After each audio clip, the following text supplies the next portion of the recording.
Welcome to Consortia Small Business Accountants Increased Profit, addressing the income statement or the P&L statement. By way of introduction, this session introduces the income statement or profit and loss statement or P&L. Consortia Small Business Accountants believe it's important for small business owners to have a basic understanding of their income statement, since many of their business decisions are based on their income. Revenue versus income. While often used interchangeably, revenue is the total money a company generates from selling its core business activities. In other words, it sells. While income, also known as net income, is the profit left after deducting all expenses from revenue. So that's one of the keys you need to understand is that people ask us sometimes, why do you call it the income statement when all you do is address income? Well, they're referring to revenue. When we talk about an income statement, we're talking about net income. So in other words, it's the net income that we derive from operations over a period of time. As far as income refers to the increase in a company's net assets resulting from its operations, typically over a specific period. So again, the balance sheet is as of that day. So if it's December 31st, 2025, then we're talking about as of that day on December 31st, 2025, that is our financial position. Whereas when you see a date on a income statement, it's over a period of time, for a month, a quarter, or a year. It represents the financial benefit or gain that a business receives from selling goods, providing services, or other activities. Income is a key component of the income statement, where it's used to determine profitability. And obviously, that's what we're getting at, is wanting to know the profitability of the organization during a specific period of time. So the income statement or P&L statement. An income statement is a primary financial report that summarizes a company's operating financial performance over a specific period. It outlines a company's revenues, cost of goods sold, expenses, gains and losses, ultimately calculating the net income or loss for that period. So let's talk about each one of these. First of all, as far as the income statement in and of itself, as far as the formula, as we've stated, you start with revenues less expenses plus gains minus losses equals your net income or net loss for that period. So again, let's talk about each one of them. Here we're going to talk about revenues. Revenue is the total income generated from the company's primary business activities, such as sales of goods or services. Cost of goods sold, also referred to as direct expenses. Cost of goods sold is the direct cost associated with producing the products, services, or projects sold. Direct costs are expenses that can be directly traced to a specific product, service, or project. For example, let's talk about a home builder.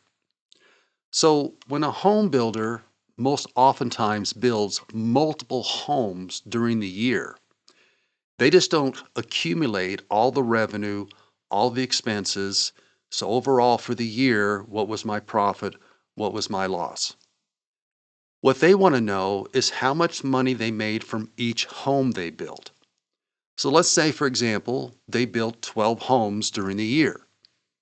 And so they want to be able to see what were the direct cost involved, not just for the 12 homes, but for each home.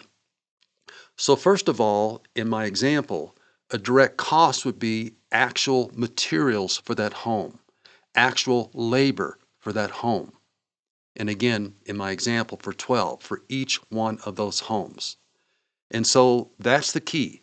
Direct costs are expenses that can be directly traced to a specific product, if you develop products, or services, or a project, such as building a home. These costs are easily identifiable and attributable to a particular cost object, like a product, contract, or activity. Examples include raw materials, direct labor, and specific project expenses. Indirect cost or overhead cost are expenses that cannot be directly traced to a specific product, service, or project, but are necessary for overall business operations. Indirect costs include rent, utilities, depreciation, insurance, accounting, and legal fees. So once again, in my example of the contractor building 12 homes in 1 year, at the end of the year, they obviously will look at the direct cost and the percentage of direct cost to revenue of what it costs us to build each home. And then, of course, as far as indirect costs or overhead cost, that's attributable to building all 12 homes, my bookkeeper, my rent, as stated. Gross profit. Revenue minus the cost of goods sold represents the profit before considering operating expenses. So the gross profit formula would be revenues minus cost of goods sold equals gross profit. Now, once again, this is for only those people who want to track direct cost attributable to a project or a product that they built. Operating expenses or indirect expenses as mentioned. Operating expenses are costs incurred to run the business, excluding the cost of goods sold, such as salaries, rent, or utilities. Operating income. Gross profit minus operating expenses, indicating the profitability of the company's core business operations. So again, let's look at our operating income formula. So we say gross profit minus operating expenses equals net income or net loss. Now remember, if you were tracking direct cost, you would begin with revenues less cost of goods sold gives you gross profit. And then you would go with your gross profit minus general or operating expenses and get your net income or net loss. So as far as gains and losses, gains are the result from transactions not part of a company's primary operations, like selling an asset, such as equipment or investments, for more than its book value.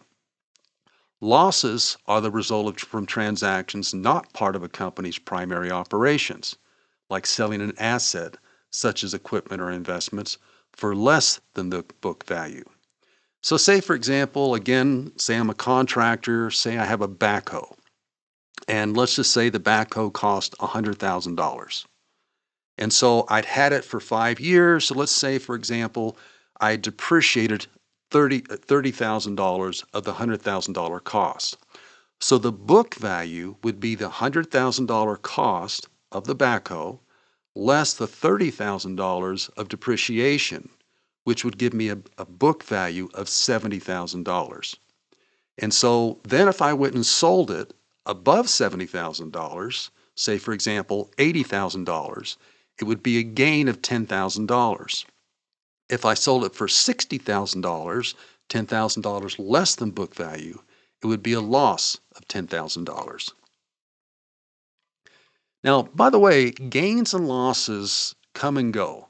They happen more with certain companies, especially like, again, construction companies, for example, especially those who have a lot of equipment, that is vehicles, so on and so forth. But many other companies, especially like service companies, would rarely have a gain or loss. Now, net income or loss.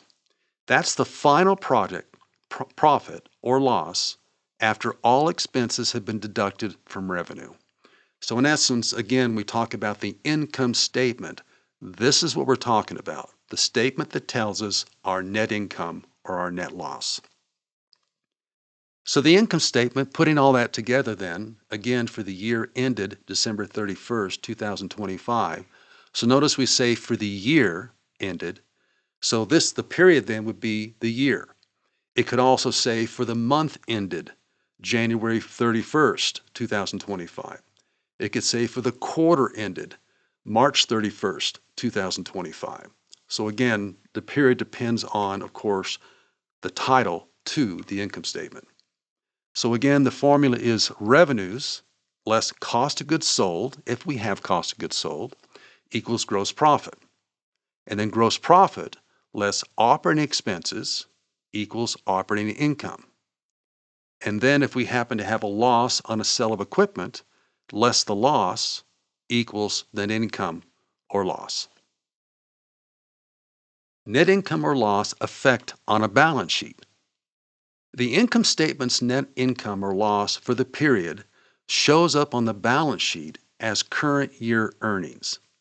So say, for example, I was looking at my balance sheet for the year ended 12/31/2025, and I also had, of course, an income statement for the year ended 12/31/2025. And so this is what we're going to see within that financial statement. So if I were, say, for example, I had a profit of $100,000, and I look at my income statement, and again, the net income is $100,000. So how does that show up on the balance sheet? Well, it's not in the assets, it's not in the liabilities, but it shows up in the equity section. So if you recall our last lesson, we talked about the balance sheet. The third part of the balance sheet is owner's equity. Now here we have a sole proprietor. So you would start with your owner's capital account. Now that would have been, for example, here we're again saying this is the year ended 12/31. So you want to compare that to the previous year. So the owner's capital account, whatever it was for the year ended December 31st, 24, is now the owner's capital account, the first line item. And then for the year of December 31st, 2025, the owner drew so much money. Now, if they had contributions, it would also say contributions. And then it would so in other words, it would say beginning capital, again, December 31st, 2024, plus any contributions, less any draws. But this is where you would then find the current year earnings that came from the net income of the profit or loss statement. And that is how we come to our owner's equity. So as far as income statement uses, why is it important? Well, we've already pretty much stated why it's important as far as information. But as far as assessing, reviewing your income statement, generating information. So number one, as I stated, it helps you assess your profitability. How did you come to that profitability? Number two, it helps you stay informed as far as helping you make good business decisions. The better information, the more timely, relevant, and reliable the information is, the better decisions you will make. Number three, it helps you to attract creditors or investors, depending on what you're wanting to do. So let's talk about each one of these. So as far as assessing profitability, the income statement provides insight into whether a company is making money and how efficient its operations are. In other words, overall, how are we doing? Are we in a loss? Are we in a profit? How does that profit compare to the last period? Etc. But at the same time, how efficient are we? And so that's what we need to know. And again, there's some more assessment that we can do to figure out that assessment as far as operations. And again, we talked about it informs business decisions. The income statement helps management identify areas for improvement, such as income increases and expense decreases or investment opportunities. And again, it can help us attract creditors or investors. Potential lenders or investors will always use the income statements to evaluate a company's financial health and prospects. And obviously not just the income statement, but the balance sheet and the cash flow statement and the statement of equity that we will be talking about. So to summarize here then, if you're looking at your income statement, again, whether it's a month, a quarter, or a year, And I should also say, when you're evaluating or assessing your income statement, typically you compare it to a previous period. So again, if I were looking at it, from the month of January 31st, so for 1 month, 2025, I would compare that to the January 31st, 2024. So how did we do this month compared to the same month last year? And I would want to do the same thing with a quarter, and I would do the same thing with the year. Because if you're looking at equivalent periods, it's more on apples for apples instead of apples for oranges. But as far as assessing, and it seems quite simple, and in a way it really is, but the way you increase profit is you take a look at your revenues, and again, no matter what period it is, and you say to yourself, what can I do to increase revenue? Or you say to yourself, how can I decrease my cost of goods sold? And therefore, if I either increase or decrease cost, if I increase revenues and decrease cost of goods sold, it's going to increase my gross profit. Then I can sit there and say, okay, now how can I decrease my operating expenses? And how can I increase my operating income? And again, this is maybe unusual for you. If you're going to have a loss or a gain on sale of equipment, there's not a lot you can do about that. But nonetheless, if you could decrease a loss or increase a gain, then obviously that would help. So overall, that's kind of how you start when you begin to assess your income statement. You break it down between revenues, cost of goods sold, gross profit, again, if you have cost of goods sold, and your operating expenses, your operating income, your loss and sale of equipment or gain and sale of equipment, and of course your net income or loss. And so it's a matter of saying, how do I increase this? How do I decrease this? And of course, then you get into the nitty gritty as far as how you can specifically increase your revenues, such as better marketing, for example. How can I decrease expenses? In other words, competitive bidding, for example. But that's the idea. And that's one of the things we love about working with our clients is that we're there to help them.